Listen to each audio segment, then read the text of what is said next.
Bonjour, alors bienvenue dans ce hashtag Mon Premier Café. Aujourd'hui on va parler d'un sujet un petit peu délicat, un petit peu difficile à traiter. Eh bien, c'est que faire quand mon locataire ne me paye plus mon loyer. Eh bien, c'est simple. Déjà, prenez votre téléphone, appelez-le pour voir si jamais il n'y a pas eu un petit oubli de sa part, parce que inutile de déclencher l'artillerie lourde si ce n'est pas le cas. Donc, si jamais vous n'arrivez pas à l'avoir au téléphone, eh bien, tout de suite, 2 lettres recommandées doivent partir. Une lettre recommandée doit partir au locataire pour le sommet de payer, et une lettre recommandée doit partir au garant pour l'avertir que le locataire ne paye pas son loyer.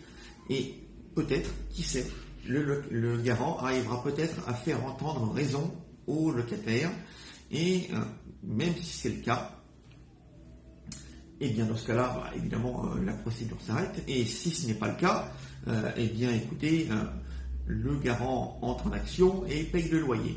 Et si ce n'est pas le cas, eh bien écoutez, il faut continuer la procédure. Donc moi, je vous conseillerais dans tous les cas, même si le garant paye, de continuer la procédure, car il sera toujours temps de l'arrêter plus tard. Donc, une fois que le premier mois est passé et que le locataire n'a pas payé, il faut aller chez un huissier et faire un commandement de payer, et qui doit être expédié donc par l'huissier au locataire, et attendre que ce deuxième mois soit infructueux. Il faut également prévenir la CAF, car la CAF elle-même organisera une action de son côté pour régulariser la situation et entamer une procédure auprès du locataire, ce qui peut-être le fera réfléchir une nouvelle fois.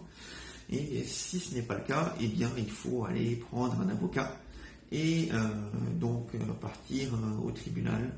Alors surtout, n'ayez pas la bonne idée d'aller l'expulser vous-même, car c'est illégal.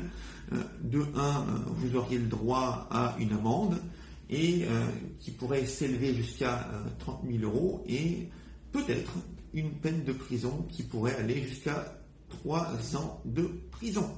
Et autre point positif, autre joyeuseté, si jamais vous l'expulsez de votre propre chef sans aucun concours de la force publique, le locataire peut porter plainte contre vous pour violation de domicile et obtenir des dommages et des intérêts.